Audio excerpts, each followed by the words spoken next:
Do you know what type of bird is that? Vulture, that's right. Actually, that is a turkey vulture. So let's now welcome Titan.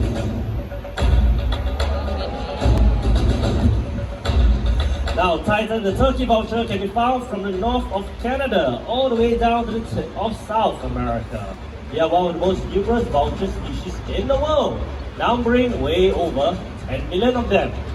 As I mentioned earlier, they have a keen sense of smell, so they are usually the first to locate a carcass and land on it. But at times they might not be able to feed on it yet, as their beaks are not strong enough to tear open large carcass skin like a buffalo carcass. This is why they wait for other species of vultures to help them out. Another interesting fact about the turkey vulture is that they have very strong stomach acid, almost 0 pH level. So you can imagine how powerful their digestive system is. Alright Titan, time for you to make way for the rest of your friends. A round of applause for Titan, everyone. Thank you.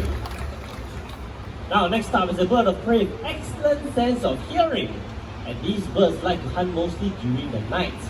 So any idea what type of bird is that? Owls, that's right. And can anybody spot any owls around here? Anywhere? No? Right up there. Now a gentle reminder for everyone to remain seated and be as quiet as possible, because you're about to experience the unique ability of silent flight. Alright, whenever the owl's ready.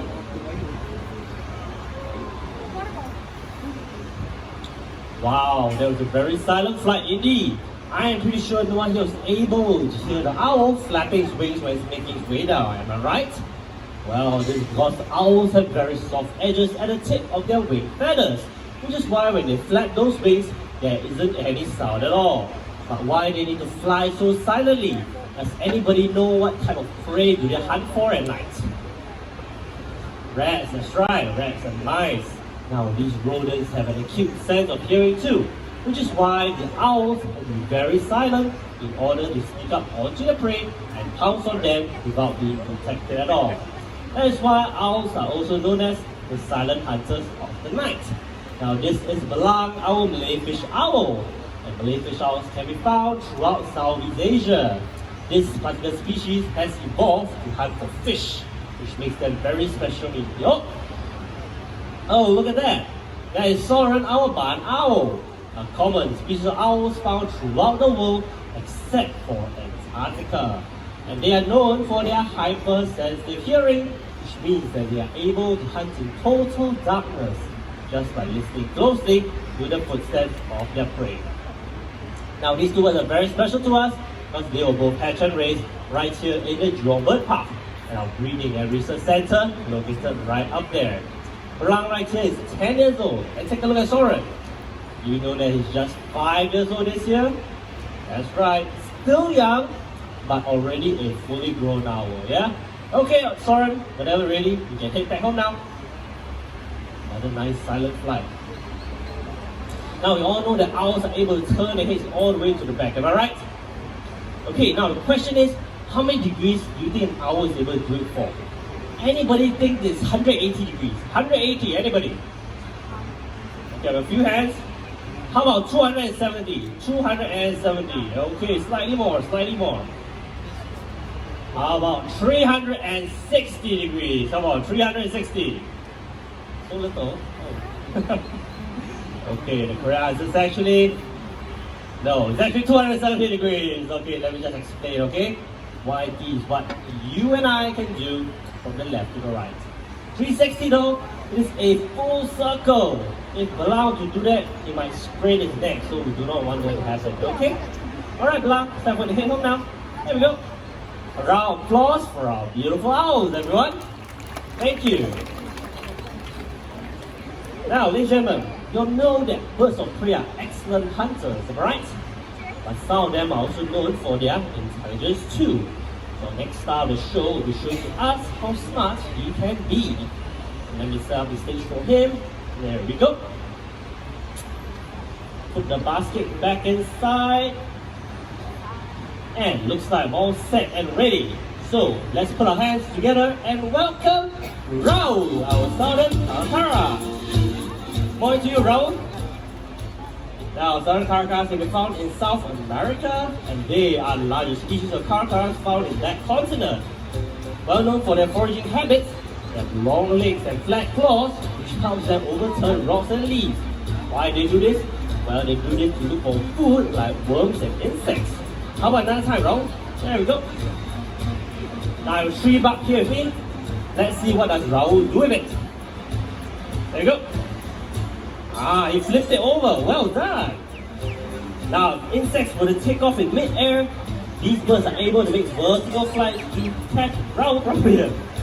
Make vertical flights to catch it, just like that. But that's low. Raul, let's try higher. Whoa, well done there, well done. And by the way, Raul has been out for quite some time, and he is already 30 years old this year. Raul. Alright, Raul, it's time for you to head home now. Looks like it's a bit. Is there any pretty girls over there, Raul? I'm not seeing, huh? Alright, Raul, come over here, go home now. Come here. Looks like it's interested in the pond this time. Is there any mermaids inside, Raul? I don't see anyone inside. Come on, Raul. Come on, go home now. Come on then. Alright. Okay. Come on, Raul, There's no one there, come on. Go.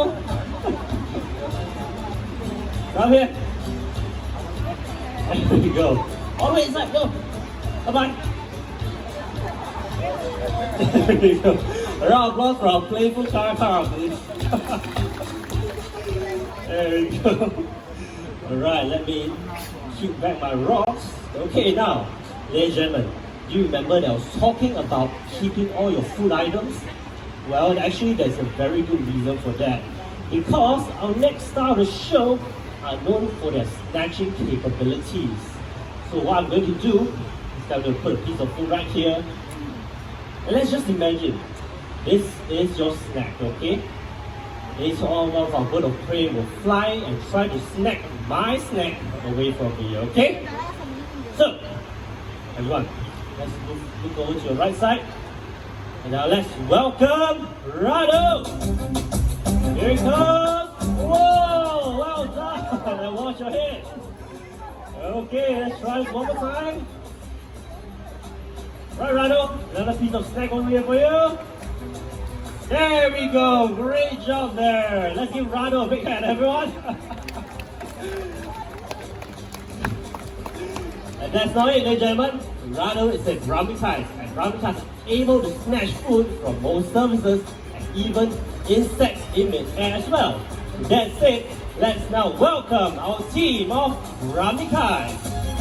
And here they come.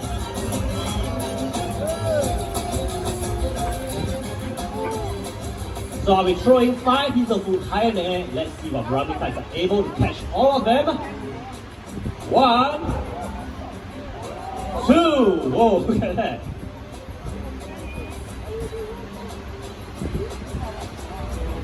Try with how I go. 3, 4. One last one. 5. Let's give that big hand, everyone. Thank you. Okay, so our next bird of prey is actually an African vulture that has been with us for quite some time and is already with us for 25 years. And she's already one of our superstars right here in the Jurong Bird Park. So let me make sure all of our friends are back home. Okay, so without any further ado, ladies and gentlemen, let's now welcome Hazel!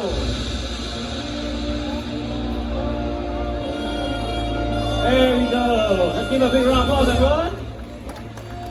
Wow, okay, now this is Hazel, our hooded vulture, and they are one of the smallest species of vultures found right in Africa. There you go! Okay, now when I mention about vultures in Africa, most of the time you'll be thinking about big menacing vultures, right? But surprisingly, there are a lot of smaller species of vultures that you can find in Africa. and Hazel is one of them. Now these are the hooded vultures, and there are other species of vultures, for example the common vulture, and the Egyptian vulture that can be found in Africa as well. Now you might be asking why they called hooded vulture. Well, if you look closely, you notice the small little feathers right on top of her head. Well, that's because those are to help her, and they look like small hoodie, am I right? And that's how they got their name, the hooded vulture. Alright Hazel, you've done really well. I believe it's time for you to head home now. Going back to the shower. There you go. Okay. Looks like Hazel's enjoying the line. Alright, everyone, let's take a few more photos of Hazel, please. Alright, time for you to go now. There we go. A round of applause for Hazel. Hooded vulture, please. Thank you. Okay, now right here in the Jurong Bird Park, we do our part in conservation and rescue work too. So in fact, our next bird of prey making its way out was actually rescued and nursed back to health by us. So let's now put our hands together and welcome Genji Himalayan Vulture. Now, ladies and gentlemen, this is a big and menacing vulture here, okay? And they can be found in the higher regions of the Himalayas and Tibet. So some migrating juveniles heading south happen to have lost their way and have ended up in various parts of Asia. Genji happens to be one of them. He was found weak and dehydrated along the shopping district of Orchard Road. And that was back in 2005. We went down there to rescue him and nurse him back to good health. Now take a good look at him. Don't you think very strong and healthy now? Well, after all, he is a survivor. And with that, let us bring you our wake of vultures.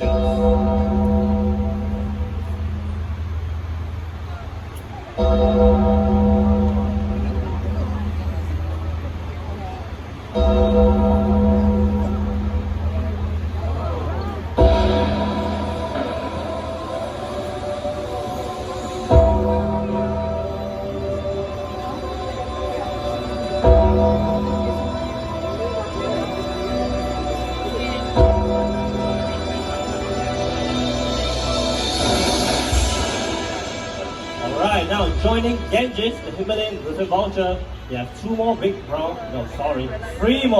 vultures. And these are actually the cinereous vultures, which can be found in Europe and Asia.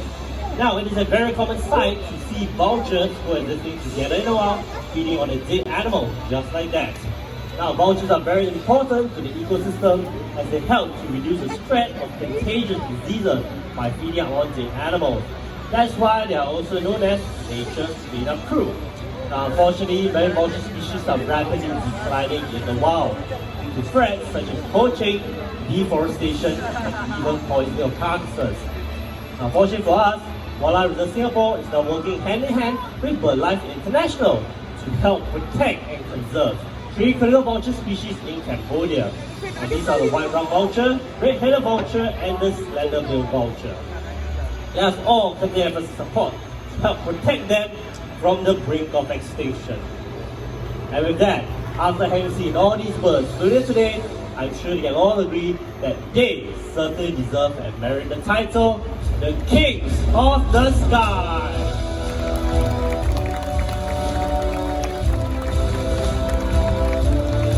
Thank you so much, ladies and gentlemen, boys and girls, for being such an amazing audience here today. And you can continue being amazing people by not leaving any trash behind.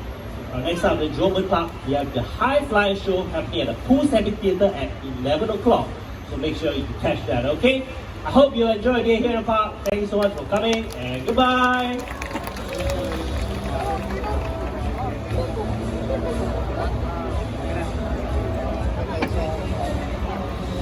Thank you.